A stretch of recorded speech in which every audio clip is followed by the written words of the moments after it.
learning session. Our topic for today is how to protect workers in unorganized sector. Dear students, in our previous classes, we have already studied about what is organized sector and what is unorganized sector. In our previous classes, we have already discussed about all the merits of organized sector and drawbacks of unorganise sector. यानी organise sector में जो भी merits होते हैं, जो भी अच्छाइयाँ होती हैं, और अनऑर्गेनाइज सेक्टर की जो भी बुराइयाँ होती है, ये प्रीवियस क्लासेस में हम लोग डिस्कस कर चुके हैं।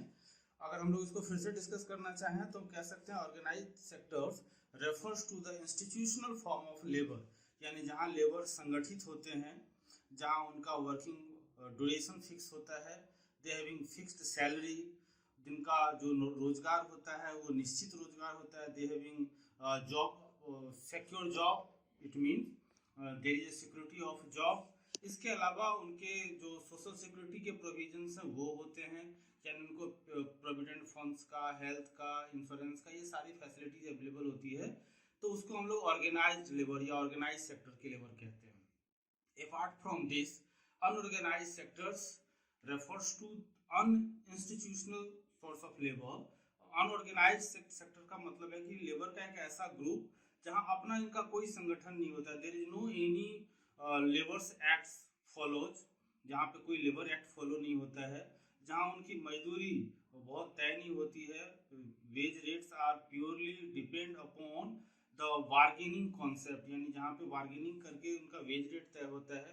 There is no any provision of other facilities like health facility, educational facility, और you can say social security in the form of provident fund, ऐसा कुछ भी नहीं होता, उसको हम लोग अनऑर्गेनाइज सेक्टर कहते हैं। लेकिन प्रॉब्लम ये है कि we having very less amount of organised labour. हमारे कंट्री में जितने भी बड़ी बड़ी फैक्ट्रियां हैं और उसमें काम करने वाले लेबर हैं, अगर उनको हम लोग ऑर्गेनाइज और अनऑर्गेनाइज सेक्टर में क्लासीफाई करें तो हमारे पास ऑर्गेनाइज लेबर बहुत कम है, अनऑर्गेनाइज लेबर बहुत ज़्यादा है। अब क्वेश्चन ये है कि पॉवर्टी को कम करने के लिए या उनका डेवलपमेंट करने के लिए, ग्रोथ को इम्प्रूव करने के लिए अनऑर्गेनाइज सेक्टर्स को how can we convert our unorganise sector into organise sector, यानी हमारे जो अनऑर्गेनाइज सेक्टर में लेबर हैं उनको कैसे प्रोटेक्ट किया जा सकता है। उनको प्रोटेक्ट करने के लिए there are so many policies, there are so many steps taken by the government. उसको हम लोग सारांश में देखते हैं थोड़ा सा। पहला है मिनिमम वेज रेट। गवर्नमेंट अपने वेज रेट एक्ट के द्वारा एक मिनिमम वेज रेट तय करती है, चाहे वो ऑर्गेनाइज सेक्टर का लेबर हो या अनऑर्गेनाइज सेक्टर का लेबर हो। प्रतिदिन काम करने के बदले उसको न्यूनतम मजदूरी क्या मिलेगी, सरकार जब ये तय करती है तो अनऑर्गेनाइज सेक्टर्स के लेबर भी उतनी मजदूरी को पाकर अपनी पॉवर्टी से बाहर निकल सकते हैं। तो ये गवर्नमेंट का एक बहुत अच्छा स्कीम है। इसके अलावा दूसरा है fixed working duration. Unorganise sector का सबसे बड़ा ड्रॉबैक ये है कि there is no any working durations are fixed. Unorganise sector में काम करने के कोई निश्चित घंटे ही नहीं होते हैं, यानी एम्प्लॉयर जब तक चाहता है एम्प्लॉय से काम करवा पाता है। लेकिन गवर्नमेंट के लेबर एक्ट के द्वारा government working hour, working period को फिक्स करती है, यानी गवर्नमेंट ये डिसाइड करती है, गवर्नमेंट ये फिक्स करती है कि एक लेबर को 8 घंटे से ज़्यादा काम नहीं करना है, और लेबर 8 घंटे काम करने के बदले एक दिन की मजदूरी पूरी लेता है। ये लेबर एक्ट गवर्नमेंट तय करती है। तो इसके हिसाब से जो अनऑर्गेनाइज सेक्टर्स के लेबर हैं उनको हम लोग प्रोटेक्ट कर सकते हैं इन पॉलिसीज के द्वारा। थर्ड है बेसिक सर्विसेज। किसी भी ह्यूमन बीइंग के लिए जो बेसिक सर्विसेज होनी चाहिए, जैसे education, health facility, social security, insurance, like this, ये हर आदमी के जीवन के लिए आज बहुत महत्वपूर्ण है। तो सरकार ये सारी facility free of cost weaker section of the society available करा सकती है और कराती है सरकार। तो इस तरीके से जो अनऑर्गेनाइज सेक्टर्स हैं उनके लो लेवल की इनकम का जो बड़ा पार्ट हेल्थ और एजुकेशन में खर्च होता है, अगर गवर्नमेंट उसके जगह पे free of cost health and education facility available कराती है तो इससे भी अनऑर्गेनाइज सेक्टर्स के जो लेबर्स हैं उनका प्रोटेक्शन होता है। And next one is over time. मैंने पहले बताया वर्किंग ड्यूरेशंस को फिक्स्ड करना है।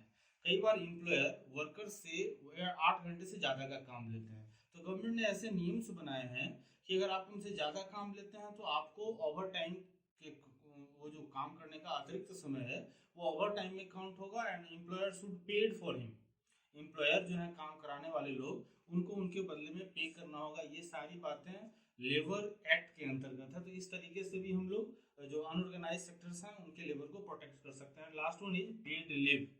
कई बार ऐसा होता है कि कोई कैजुअली कोई लेबर बीमार हो जाता है या उसके घर में कुछ काम हो जाता है और वो काम पे नहीं जा पाता है तो उसकी मजदूरी कट जाती है, लेकिन उसकी ज़रूरतें तो ख़त्म नहीं हो जाती हैं, उनको पैसे की उस दिन भी ज़रूरत पड़ती है। तो सरकार ने एक लेबर एक्ट बनाया है, उस लेबर एक्ट में पेड लीव का एक प्रोविज़न रखा है कि कोई भी अगर आदमी आपके पास काम करता है, किसी एम्प्लॉयर के पास काम करता है और लगातार लंबे समय से वो काम करता आ रहा है, तो उसको एम्प्लॉयर को पेड लीव देना पड़ता है। पेड लीव अलग अलग ऑर्गेनाइजेशन अलग अलग तरीके से दे सकते हैं, कोई महीने में 1 दे सकते हैं, कोई महीने में 2 दे सकते हैं, इस तरीके का उनका एक सर्कुलर है। तो with the help of these policies government should try, सरकार ये कोशिश करती है कि इन पॉलिसीज के हेल्प से अनऑर्गेनाइज सेक्टर्स के लेबर को भी वो सारी फैसिलिटी मिले जो ऑर्गेनाइज सेक्टर्स के लेबर को मिलती है। और by the help of this policy we can protect our unorganise labour, हम लोग अपने अनऑर्गेनाइज सेक्टर्स के लेबर को प्रोटेक्ट कर सकते हैं। The next topic is private and public sector. Dear student, in our previous classes we have already discussed about sector classification. There are different bases of sector classification. If we can classify our sectors on the basis of their nature, when we can classify our sector on the basis of the nature of production, we found there are 3 types of sector, that is primary, secondary and tertiary sector.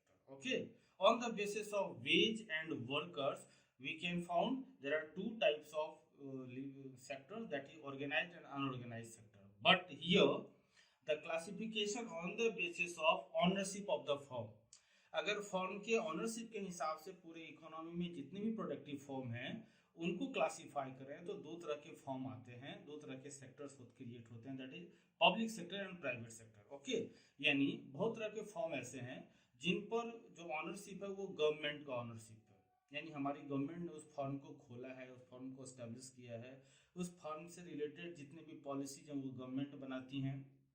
Government should decide what to produce and how much to produce, यानी government decide करती है कि कौन सा सामान बनना है, कितना बनना है और किसके लिए बनना है। तो इसका मतलब है कि कुछ ऐसे फर्म हैं जिनमें ऑनरशिप गवर्नमेंट का है, कुछ ऐसे फर्म हैं जिनमें ऑनरशिप किसी इंडिविजुअल का है, जैसे टाटा है, बिरला है, ये किसी एक फर्म, किसी एक मालिक के अंतर्गत है और मालिक उसके डिसाइड करते हैं कि उसमें क्या बनेगा, कितना में बनेगा और वो सामान बाजार में कितने में बिकेगा।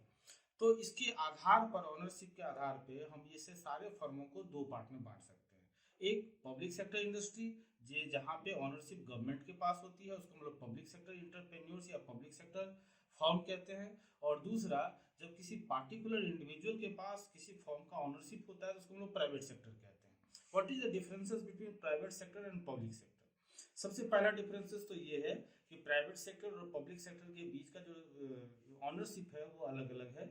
पब्लिक सेक्टर में जो ऑनरशिप है फर्म का, यानी मालिकाना हक, स्वामित्व, वो गवर्नमेंट का है, और प्राइवेट सेक्टर में किसी इंडिविजुअल का है, किसी निजी व्यक्ति का है।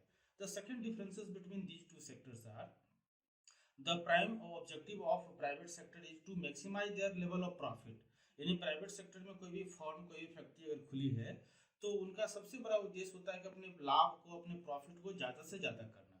जबकि पब्लिक सेक्टर इंटरप्रेन्योर्स का, यानी सरकार की जो भी फैक्ट्रियाँ हैं, उनका जो सबसे पहला ऑब्जेक्टिव होता है, the prime objective of public sector entrepreneurs is to maximise the common welfare, यानी जन कल्याण को वो ज़्यादा से ज़्यादा करना चाहते हैं, यानी समाज के कल्याण के लिए, लोगों के विकास के लिए वो फर्म चला रहा है। ठीक है, तो यानी कि दोनों के प्रोस्पेक्टिव अलग हैं, दोनों के ऑब्जेक्टिव्स अलग हैं, दोनों का ऑनरशिप अलग है। ठीक है, अब सवाल ये उठता है कि किसी भी नेशन में पब्लिक सेक्टर इंटरप्रेन्योर्स ज़्यादा होना चाहिए या प्राइवेट सेक्टर इंटरप्रेन्योर्स ज़्यादा होना चाहिए?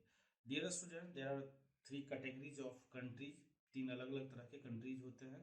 पहले को कहते हैं हम लोग सोशलिस्ट कंट्री, दूसरे को कहते हैं मिक्स्ड कंट्री, और तीसरे को कहते हैं कैपिटलिस्ट कंट्री।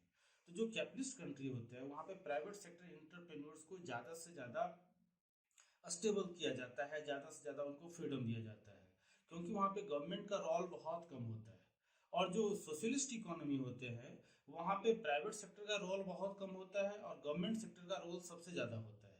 तो जो कैपिटलिस्ट कंट्री है, कैपिटलिस्ट कंट्री में हमेशा जो पब्लिक सेक्टर है वो उसका ज़्यादा से ज़्यादा फर्म होगा। जो कैपिटलिस्ट कंट्री, जो कैपिटलिस्ट कंट्री है वहाँ पे प्राइवेट सेक्टर ज़्यादा होगा, जो सोशलिस्ट कंट्री है वहाँ पब्लिक सेक्टर ज़्यादा होगा। हमारी इंडिया मिक्स्ड इकोनॉमी की है, तो यहाँ हमारे यहाँ पब्लिक सेक्टर और प्राइवेट सेक्टर दोनों का इम्पोर्टेंस कॉमन है। यानी जहाँ जहाँ गवर्नमेंट को लगता है कि जिन जिन चीज़ों के उत्पादन में प्रॉफिट कम होगा, यदि प्राइवेट सेक्टर उसको फर्म को खोलने में ज़्यादा इंटरेस्टेड नहीं है, वहाँ गवर्नमेंट अपने फर्म खोलती हैं और पब्लिक सेक्टर में वो फैक्ट्रियाँ ओपन की जाती हैं। और जहाँ जहाँ गवर्नमेंट को लगता है कि नहीं इसमें बहुत प्रॉफिट है और पब्लिक सेक्टर ज़्यादा प्राइवेट सेक्टर ज़्यादा इंटरेस्टेड है कोई इंडिविजुअल इस फर्म को खोलने में, तो गवर्नमेंट उसको खोलने की इजाज़त देती है, पब्लिक सेक्टर में नहीं खुलता है। लेकिन गवर्नमेंट उन पर अपना कंट्रोल रखती है, by the rule and regulation of the government वो फैक्ट्रियाँ खोली जाती हैं और गवर्नमेंट के ही टैक्सेशन के आधार पे, गवर्नमेंट की ही मॉनेटरी पॉलिसीज के आधार पे, गवर्नमेंट के ही फिजिकल पॉलिसीज के आधार पे वो फर्म रन करती है। Okay, thank you very much.